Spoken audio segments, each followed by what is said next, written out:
Vamos falar da temporada de outono de 2021. Quanto hype tivemos durante esse período? Tivemos um mangá que já tinha se tornado lendário a demora para sua adaptação, uma franquia gigantíssima que nem sabíamos do que se tratava, e algumas continuações de secais que eu não ligo.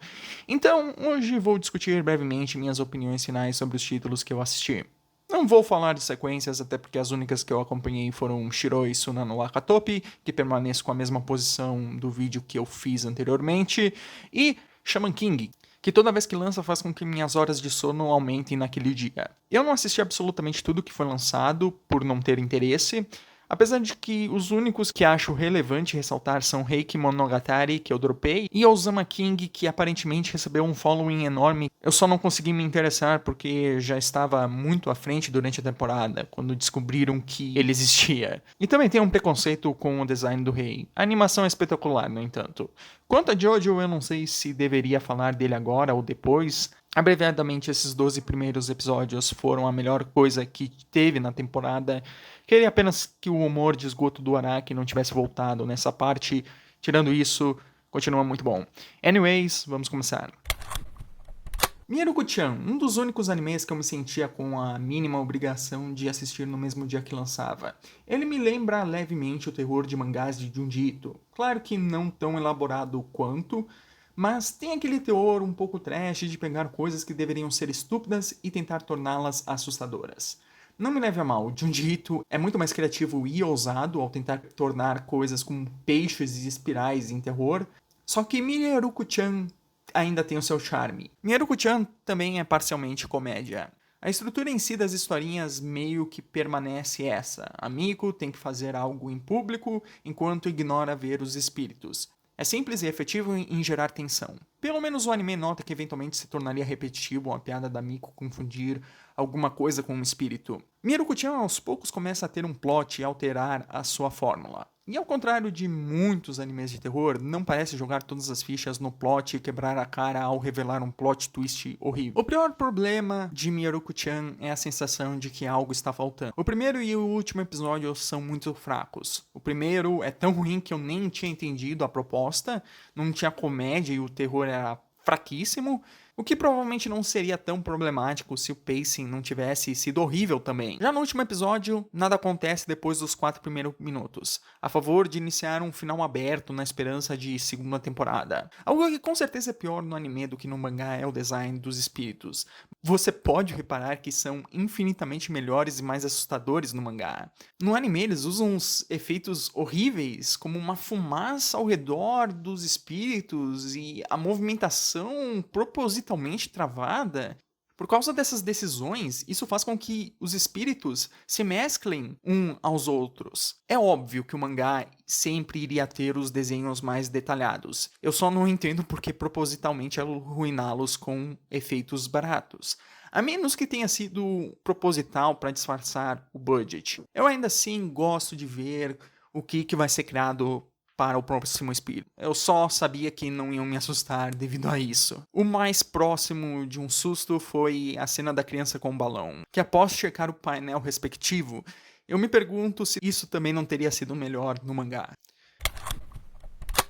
Build Divide Code Black, o mais novo card game. Por mais que 99% das pessoas achem que esse anime é mais um clone de Yu-Gi-Oh!, as regras estão muito mais para TCG de Pokémon. E isso não é algo positivo se você conhece os card games e é um elitista de Yu-Gi-Oh! Como eu. Build Divide tem um primeiro episódio terrível, onde os dois protagonistas, no qual ambos perderam a memória, aleatoriamente se encontram e decidem duelar. As regras são explicadas da maneira mais porca possível, tanto que até agora eu não sei qual é a estratégia fora ter a carta com um número mais grande. E sorte.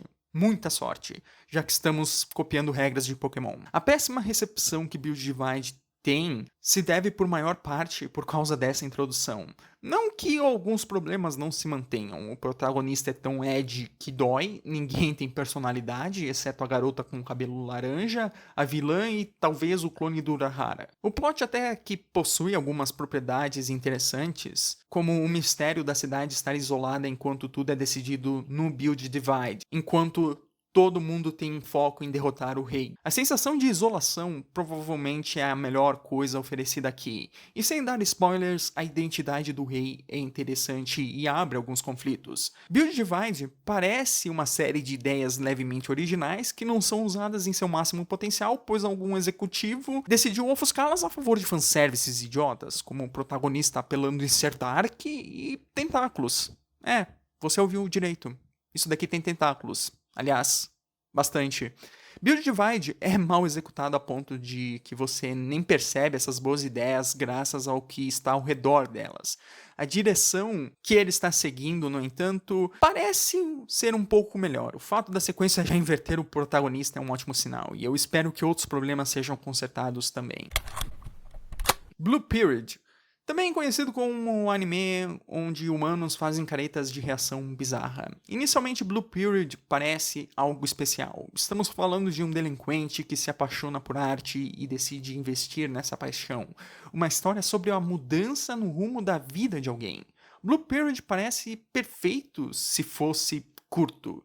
Mas é um mangá serializado, o que significa que não pode ser uma simples história do protagonista Yamaguchi se tornando um artista. Tem que ter muito mais coisa envolvida, mais personagens, mais conflitos. E parcialmente, o impacto da mensagem é perdida, pois todo mundo tirando Yamaguchi são muito desinteressantes. Isso se deve à introdução deles ter sido muito rasa, que quando chega na parte do arco emocional de cada um, você não sabe nada sobre ele, fora a noção básica da personalidade e habilidades que ele tem como artista. Eles têm sua complexidade como personagens, eu simplesmente não consigo me importar com os outros alunos. No máximo, o Ryuji. Horas, eu me importo mais com o amigo do Yamaguchi que tem um sonho de virar pasteleiro, pois pelo menos ele não toma o tempo da tela sem adicionar nada. Blue Period provavelmente foi a minha maior decepção, por causa que eu estava tanto na esperança de cada episódio ser alguma coisa marcante sobre essa questão de mudar a vida do protagonista, mas no fim das contas nada acontecia.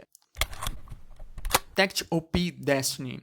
Em uma bela manhã, alguma empresa decidiu anunciar uma franquia multimilionária, que iam contar com um anime e um jogo gacha, ambos de altíssimo calibre. O jogo foi adiado para 2022, porém a animação nós recebemos ainda esse ano. Antes do lançamento do primeiro episódio, absolutamente ninguém sabia do que se tratava Tect OP Destiny. Essa não é necessariamente uma história que alguns executivos pensaram e disseram: cara, nós precisamos lançar isso agora. Não, a intenção deles era primeiro criar uma franquia multimilionária, seja lá do que ela se tratasse, e depois eles criaram um plot, um universo que iria permitir essa franquia se tornar o sucesso que eles almejavam. Tect OP Destiny não necessariamente foi criado da necessidade que pessoas ou roteiristas tinham, e sim da necessidade de obter dinheiro. Dito isso, Tect OP Destiny não é ruim. Apesar do hype ter sido absurdo, com pessoas hypando uma história que nem sabiam do que se tratava, Tect OP Destiny tem uma produção excelente, um plot legalzinho e uma mensagem razoável,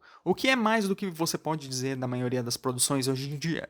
A premissa é que o mundo está sendo invadido por criaturas que atacam ao ouvirem música, chamadas D2. Tect tem a sua amiga de infância, Cosette, morta por um desses D2, e ele acaba criando um vínculo com o corpo da Cosette, encarnando nela um espírito chamado Ume. Ume é uma musicarte, armas criadas por uma organização chamada Sinfônica. Essas armas são orquestradas por seus maestros a fim de matar esses D2. Apesar do plot twist ser óbvio e da ausência de alguma reflexão detalhada ou até mesmo de alguma lição grande sendo aprendida, Tect OP Destiny tem um mínimo a ponto de não tornar essa aventura vazia. A história não é tão profunda quanto ela acha que é, mas estamos falando de um anime de ação com o objetivo de ser mainstream. Só por ele ter um significado já o torna muito mais substancial do que anime de ação para adolescentes número 5.390. E mesmo que as lutas não sejam memoráveis, a ideia dos nossos heróis viajarem pelos Estados Unidos, um país que é raro aparecer nessa mídia, enquanto lutam em diversos locais e monumentos, torna as coisas muito mais divertidas do que seriam. Se a coreografia é esquecível, pelo menos a ambientação deixa esses encontros muito mais memoráveis. E nenhum personagem faz algo particularmente errado. Eles não são complexos, mas também são longe de unidimensionais. Se alguma coisa, pelo menos recebemos o meu homem Lenny. Eu gosto do Lenny. Em suma, eu esperava Fate Stay Night e recebi Fate Zero versão light para crianças. Não necessariamente uma história que estava faltando em nossas vidas, mas eu fico bastante feliz que pelo menos a ambientação nos Estados Unidos é fenomenal. Selection Project. É um reality show de 9 idols competindo, e antes que você quite instantaneamente pela premissa idiota, Selection Project tem profundidade e apego emocional. Por exemplo, uma das concorrentes, a Suzune, tem problema cardíaco, e isso é usado para criar tensão. Outro exemplo é a Rena, que tem que lidar com o fato de estar na sombra de sua irmã morta. Essas garotas se esforçam e passam por problemas cativantes. A maior parte do desenvolvimento está na Suzune e na Rena, que, apesar de ser bom, come o tempo de tela de todas as outras 7. Pelo menos a Mako e o Jun são legais. O que estraga um pouco a ideia é que Selection Project reverte muito facilmente toda a situação. Por exemplo, no primeiro episódio, a Suzune perde nas eliminatórias regionais por causa de seus problemas cardíacos. É um grande choque considerando que você fica o episódio inteiro torcendo pra ela por causa do esforço que ela faz apesar de sua doença. O final é impactante, por terminar com uma atmosfera baixa. Só que no episódio seguinte isso não importa, pois a concorrente que ganha, que também é amiga da Suzune, abre mão da vaga por achar que a Suzune merece mais. Esses animes de idol sempre fazem isso de quebrar expectativas a fim de questionar preconceitos do público cético com o gênero. Todos esses animes de idol também revertem essas expectativas eventualmente. Mesmo que no fim das contas nós sabemos que esses problemas vão ser resolvidos. Selection Project só tem uma transição muito mais bruta do que qualquer outro. Comissão A, Komi Shoudesu. Comissão eleva a própria premissa à 10ª potência, o que combinaria com a ideia de que a protagonista Komi tem vergonha de falar com as pessoas? Colocá-la numa escola onde todo mundo é excêntrico. O elenco de suporte são todos memoráveis, pois cada um tem sua própria firula. A Komi, com seus olhos enormes, é uma gracinha e as piadas são únicas e dinâmicas, possuindo uma estrutura boa. Eu só não achei Komi-san muito engraçado. Desculpe, eu realmente tentei achar graça. Quando as piadas funcionam, elas funcionam, mas a maior parte do tempo parece que quanto mais os seiyus gritassem, mais engraçadas as piadas ficariam. Principalmente com a Najimi, que suga todo o humor em torno dela. Apesar do nome dar ênfase na Komi, a verdadeira protagonista de Komi-san é a Najimi. E sim, eu vou usar o pronome feminino, pois é assim que ela pede que a chamem durante os episódios. Além da presença da Najimi ser muito forte, ela é quem provoca muitas das situações. Ela é extrovertida, egocêntrica e gananciosa. Em outras palavras, é a combinação mais desinteressante e saturada do gênero de comédia. A Najimi vai pôr a Komi na frente de um público, a Komi vai ficar nervosa e não vai conseguir falar, todo mundo vai aplaudir a Komi sem nem ter entendido o que ela falou. Essa situação se repete tanto que enjoa. Raramente tem algum twist, como por exemplo a vez que a Komi vai pedir um lanche e o atendente simplesmente acha que entende o que ela quer. Ainda assim, maior parte da falta de graça não é tanto culpa da história, piadas ou a Najimi em si, e sim pela própria adaptação. A sensação de assistir esse anime é que você preferiria ler o mangá, pois está perdendo um conteúdo e uma experiência mais íntegra. Pelo menos Miyaruko-chan não está sozinho nessa. Sério mesmo, quando você faz uma produção em que a pessoa prefere acompanhar o material original mesmo sem nunca ter lido, você fez algo errado. Como eu mencionei anteriormente, parece que os personagens gritam e isso vai tornar eles mais engraçados. As caixas de diálogos expositivos seriam uma quebra legal de pacing, e provavelmente são no mangá. Mas o anime mal te dá chance de lê-las. Fora que absolutamente qualquer avanço minimalista que a Komi tem em fazer amigos, o anime já começa a tocar a música tocante. A Komi foi num boteco com os amigos. Bom, isso aparentemente é digno de música tocante. A ideia de Komi-san até é ok na teoria, só que na execução não impressiona. Agora, falando de outra comédia, Cagnado. Cagnado é um spin-off crossover de Canon, Air, Clannad, Little Busters e Rewrite. Cada episódio tendo 4 minutos. O pacing é rápido, tão rápido que eu nem consigo acompanhar o que está acontecendo. Eu não assisti Little Busters, mas acredito que 4 de 5 já deveria ser o bastante para entender mais do que 20% das piadas. Elas até têm uma sensação de que seriam engraçadas, só que não conseguem atingir, tendo o mesmo problema de Komi-san, onde tudo é muito rápido e barulhento, apesar de que aqui tem uma desculpa para tudo ser rápido e barulhento. Kaginado acaba sendo muito focado em quem é fã daqui, e conhece as piadas internas e leu as visual novels. E pelo menos, mesmo não sendo convidativo, o estilo artístico é tão adorável que você gostaria que esse fosse o design original desses personagens.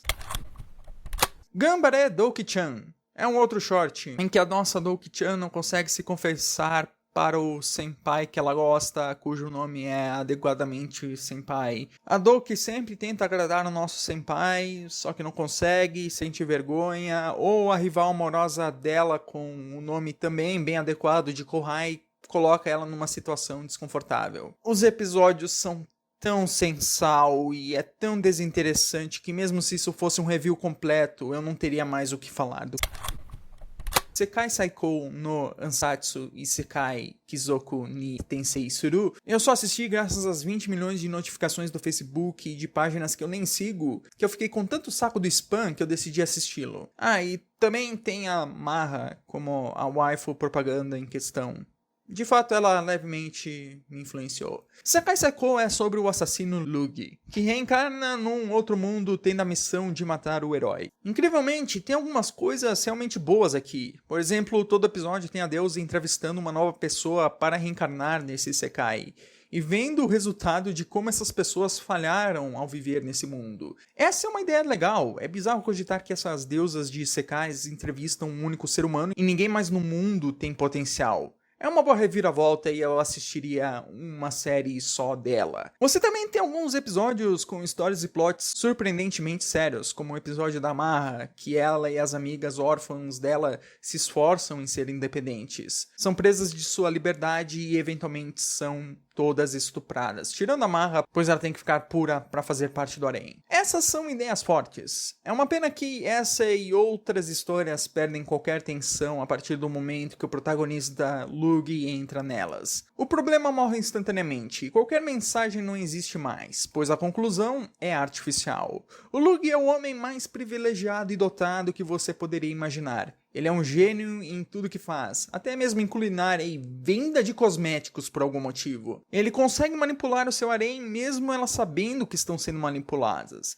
É o famoso caso onde o autor sempre tem que se superar com a babação para continuar com que as coisas escalem. Talvez se soubéssemos minimamente a força de quem ele teria que enfrentar, os artifícios para tornar o Lugi o mais perfeito e calculista do mundo, poderiam ser um pouco menos ofensivos. É muito mais aceitável acompanhar alguém overpowered quando o oponente dele também é overpowered. Seria visivelmente necessário esse nível de planejamento absurdo se tivesse alguém para competir nesse nível, que tornaria todo o exagero em diversão. Só que isso não foi feito e qualquer tensão já foi morta, pois até mesmo uma derrota do Lugi seria parte do plano perfeito dele. Senpai ga Uzai Kohai no Hanashi. Futaba gosta do Takeda, só que ela é uma tsundere e não consegue dizer isso pra ele. Muito por causa que ela é tão baixinha e o Takeda é tão grande que fica parecendo que ela é criança perto dele. Apesar da ideia não ser nem um pouco impressionante, ela é divertida o bastante a ponto de que você nem percebe o quão genérica a história realmente é. Eu sempre pude esperar um tempo bom assistindo esse anime, principalmente nas partes da Sakurai e do Kazama, que são as melhores, graças à relação de provocação e vergonha que ambos têm. E não que isso tenha a ver com muita coisa, mas a seiyuu da Sakurai é a Saori Hayami, que eu gosto da voz dela desde a época que ela fez a Miyuki em Mahoka, e a Sakurai foi um dos melhores trabalhos dela. A voz é tão serena que eu não tenho como não mencionar isso. Os personagens em geral são muito carismáticos, e tirando o episódio de praia, toda semana foram minutos bem gastos. Eu me lembro que no começo de outubro todo mundo dizia que essa temporada estava muito boa, muito incrível e eu não sei de onde. A menos que seja tão excitante assim ver a continuação de mais um Isekai idiota, eu estava muito mais investido com os títulos que tivemos na primavera. Eu sei lá, houve muito hype nas cegas e muitas decepções por isso. Os animes hypados não são necessariamente ruins, apenas nota 7 no máximo. Com certeza nada revolucionado foi lançado nesse período. Também não foi uma temporada muito boa para adaptações de mangás. Não porque escolheram títulos ruins, e sim porque tanto Mieruko, Komi-san e Blue Period não fizeram nada de especial durante a transição. O verdadeiro ganhador, por mais brega e norme que seja, foi Jojo, que tecnicamente só estreia no inverno. Tirando isso, os que eu achei que valeram a pena foram Mieruko-chan, Tactile Destiny, Senpai ga Uzai Kouhai no Hanashi, Selection Project e talvez Blue Period, enquanto eu estou no estado de negação de que a decepção não influenciou no meu parecer final. Na maior ironia do destino, Senpai ga Uzai Kouhai no Hanashi acabou sendo o meu preferido. O que é estranho, por causa que durante as semanas eu nunca dava nada pra ele.